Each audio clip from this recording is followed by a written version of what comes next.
ಹೆಣ್ಣೊಳಗೆ ಹೋಗ್ಬೇಕು ಅಂದ್ರಲ್ವಾ? ಯಾಕೆಲ್ಲರೂ ಕಾಯ್ತಾ ಇದ್ದೀರಾ? ಯಾಕೆ ಅರ್ಜುನ್ ಇಷ್ಟೊಂದು ಚಡ್ಪಡಿಸ್ತಾ ಇದೀಯಾ? ಅಯ್ಯೋ, ಈ ರಾಹು ಸರಿಯಾದ ಟೈಮ್ಗೆ ಒಕ್ಕರ್ಸ್ಕೊಂಡು ನನ್ನ ಪೇಷನ್ಸ್ನ ಟೆಸ್ಟ್ ಮಾಡ್ತಾ ಇದ್ದಾನೆ.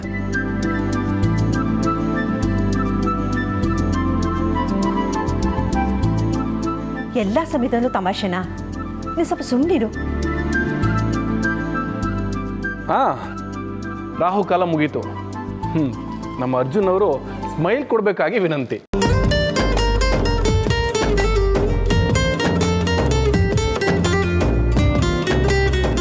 ಹಾಗಾದರೆ ಹೊರಡೋಣವಾ? ಆಹಾ ಆ ಥರ ನೋಡು. ರಾಕೇಶ್, ನೀವು ಬರ್ಬೋದಲ್ಲ ನಮ್ಮ ಜೊತೆ? ಈಗ ನೀವು ನಮ್ಮನೆ ಸದಸ್ಯರೇ ತಾನೆ?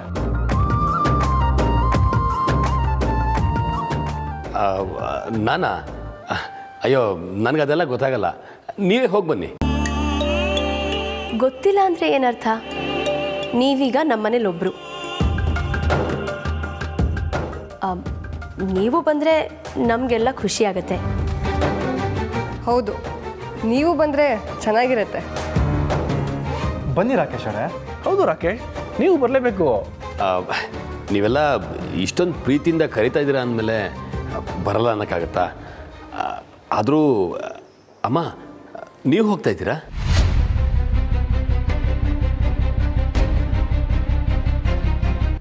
ಇಲ್ಲಪ್ಪ, ನಾನು ಹೋಗ್ತಾ ಇಲ್ಲ. ಮನೆ ಕಡೆ ಯಾರೂ ಇಲ್ಲ. ಮನೆ ಬೀಗ ಹಾಕೋದು ಲಕ್ಷಣ ಅಲ್ಲ. ನಾನು ಮನೆಯಲ್ಲೇ ಇರ್ತೀನಿ. ನೀವೆಲ್ಲ ಹೋಗ್ಬಿಟ್ಟು ಬನ್ನಿ. ಹೌದಾ?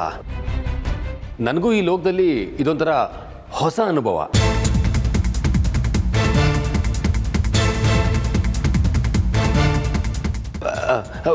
ಬೇಡ ಬಿಡಿ, ನೀವೇ ಹೋಗಿ ಬನ್ನಿ. ಅಂದರೆ ನೀವು ಈ ಲೋಕದವರಲ್ವಾ?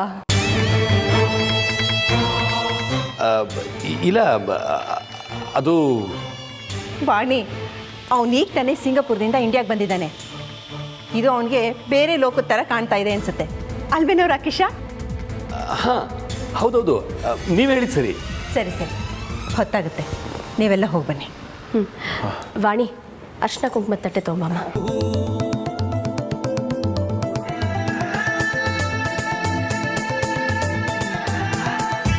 ಹೋಗಿ ಬರ್ತೀವತ್ತೆ. ಬರ್ತೀವಮ್ಮ. ಅಜ್ಜಿ, ಬರ್ತೀನಿ. ಹೋಗಿ ಬನ್ನಿ, ಒಳ್ಳೆಯದಾಗಲಿ.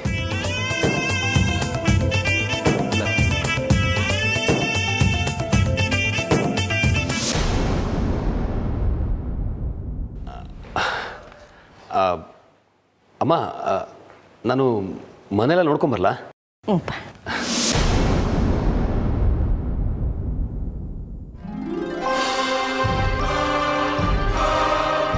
ನಮ್ಮ ಅರ್ಜುನ್ ಮದುವೆ ಆಗೋದು ನಿಶ್ಚಿತ.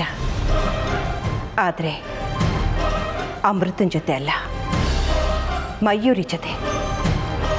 ಇದನ್ನು ತಪ್ಪಿಸೋದಕ್ಕೆ ಯಾರಿಂದನೂ ಸಾಧ್ಯ ಇಲ್ಲ.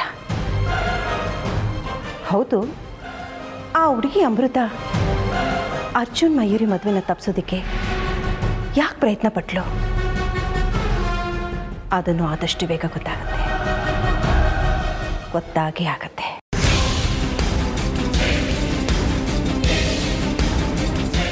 ಅಂತೂ ಎಲ್ಲರ ಮುಖದಲ್ಲೂ ಸಂತೋಷ, ನೆಮ್ಮದಿ ಹೇಗೆ ಕುಣಿತಾ ಇದೆ ನೋಡಿ. ಅಷ್ಟೇ ಅಲ್ಲ ಹೇಮ ಅವರೇ, ಅರ್ಜುನ್ ಅವರಿಗೆ ಮಯೂರು ಜೊತೆ ಎಂಗೇಜ್ಮೆಂಟ್ ಆದಮೇಲೆ ನಮ್ಮ ಅಮೃತ ಊಟ ನಿದ್ದೆ ಎಲ್ಲ ಬಿಟ್ಟು ಕೊರಗ್ತಾ ಇದ್ಲು. ಈಗ ನೋಡಿ, ಚಿಗ್ರೆ ಮರಿ ಥರ ಖುಷಿಯಾಗಿದ್ದಾಳೆ. ಏನೇನೆಲ್ಲ ಆಗೋಯ್ತು ಅಲ್ವಾ? ಅದನ್ನೇ ಅಲ್ವಾ ಋಣಾನು ಬಂದ ಅನ್ನೋದು. ಈಗ ನೋಡಿ, ನಮ್ಮ ಅರ್ಜುನ್ ಅಮೃತ ಮದುವೆ ಆಗುತ್ತೆ ಅಂತ ನಾವು ಯಾರು ಕನಸು ಮನಸ್ಸಲ್ಲೂ ಎಣಿಸಿರಲಿಲ್ಲ. ಯಾರ್ಯಾರ ಹಣೆಯಲ್ಲಿ ಯಾರ್ಯಾರ ಹೆಸರು ಬರ್ದಿರುತ್ತೋ ಅದೇ ಆಗುತ್ತೆ. ಹೌದು, ನನ್ನ ಮಗಳ ಕನಸು ಎಲ್ಲಿ ಕನಸಾಗೆ ಉಳಿದುಬಿಡುತ್ತೋ ಅಂತ ನಮ್ಮೆಲ್ರಿಗೂ ಆತಂಕ ಆಗೋಗಿತ್ತು. ಈಗ ನೋಡಿ, ಎಲ್ಲ ಶುಭಾನೇ ಆಗ್ತಿದೆ.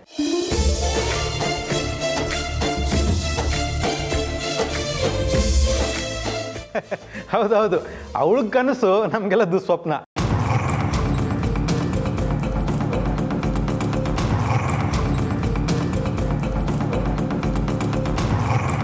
ಅಯ್ಯೋ ಮಾವ, ಹಂಗಲ್ಲಮ್ಮ, ಅದು ಎಲ್ಲಿ ಅವಳ ಕನಸು ಈಡೇರದೆ ದುಸ್ವಪ್ನ ಆಗ್ಬಿಡುತ್ತೆ ಅಂತ ಗಾಬರಿ ಆಗಿತ್ತು.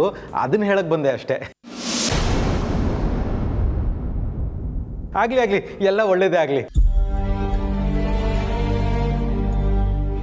ಅದರಲ್ಲಿ ಎಲ್ಲಿ ನಿಮ್ಮ ತಾಯಿ ತ್ರಿವೇಣಿಯವರು? ಅವ್ರು ನಿಮ್ಮ ಜೊತೆ ಬರಲಿಲ್ವಾ?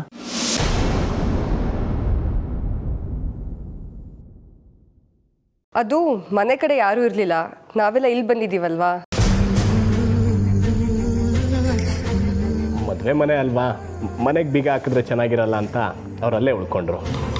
ಓ ಹೌದಾ, ಹಾಗಾದರೆ ಸರಿ. ಆದರೂ ಸುಮ್ಮನೆ ಹೀಗೆ ಮಾತಿಗೆ ಕೇಳ್ತಾ ಇದ್ದೀನಿ.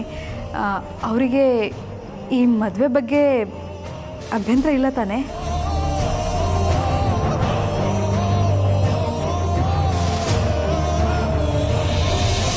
ಚೇಚೆ ಹಾಗೇನಿಲ್ಲ, ಅವ್ರದ್ದು ಈ ಮದುವೆ ಬಗ್ಗೆ ಒಪ್ಪಿಗೆ ಇದೆ, ನೀವೇನು ಯೋಚನೆ ಮಾಡಿಬಿಡಿ.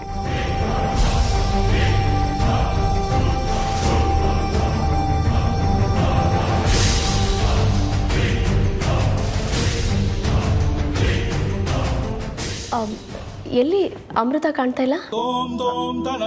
ಸರೋಜ,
ಒಳ್ಳೆ ಟೈಮಿಗೆ ಬೈಕ್ ಬೇರೆ ಕೈ ಕೊಡ್ತು. ಅಯ್ಯೋ, ಇವಳು ಬೇರೆ ಬಂದ್ಬಿಟ್ಲಿ. ನಿಂತ್ಕೋ.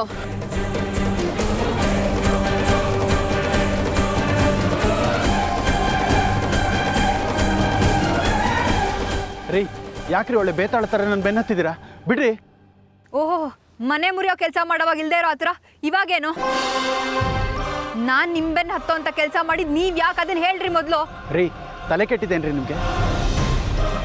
ಅಲ್ಲ, ನೀವು ಯಾರು ಅಂತಾನೆ ನನಗೆ ಗೊತ್ತಿಲ್ಲ. ನಾನೇನ್ರಿ ನಿಮ್ಮ ಮನೆ ಮುರಿಯೋ ಅಂತ ಕೆಲಸ ಮಾಡಿರೋದು? ಹೋಗಕ್ಕೆ ಬಿಡ್ರಿ ನನ್ನ. ಒಂದು ನಿಮಿಷ. ನನ್ನ ಜೀವನ ಹಾಳು ಮಾಡೋವಾಗ ನಾನು ಯಾರು ಅಂತ ಗೊತ್ತಿತ್ತು, ಈಗ ಗೊತ್ತಿಲ್ಲ ಅಲ್ವಾ? ನನ್ನ ಲೈಫ್ ಹಾಳು ಮಾಡಿದ್ದು ನೀವು. ಇವಾಗ ಏನು ಗೊತ್ತೇ ಇಲ್ದಿರೋ ಥರ ನಾಟಕ ಆಡ್ತಿದ್ದೀರಾ?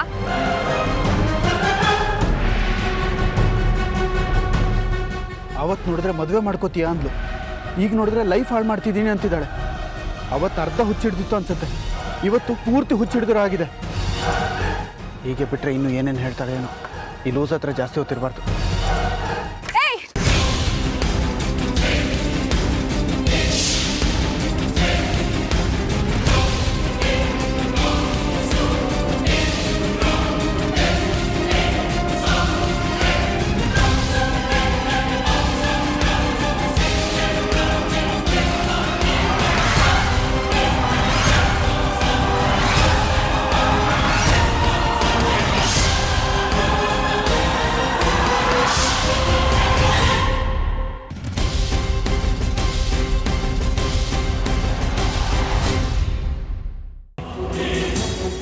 ಇವಳು ರೂಪ ಅಂತ, ನಾನು ಮದುವೆ ಆಗ್ತಿರೋ ಹುಡುಗಿ. ಇಲ್ಲೊಂದು ಜೀವ ನನಗೋಸ್ಕರ ಕಾಯ್ತಾ ಇರಬೇಕಿದ್ರೆ ನಾನು ಯಾಕ್ರಿ ಇನ್ನೊಂದು ಹುಡುಗಿ ಲೈಫಲ್ಲಿ ಆಟ ಆಡಲಿ? ಯೋಚನೆ ಮಾಡಬೇಡಿ ಅಜ್ಜಿ, ಈ ಒದ್ದಾಟಕ್ಕೆಲ್ಲ ಒಂದು ಫುಲ್ ಸ್ಟಾಪ್ ಹಾಕೋ ಕಾಲ ಹತ್ರ ಬರ್ತಿದೆ.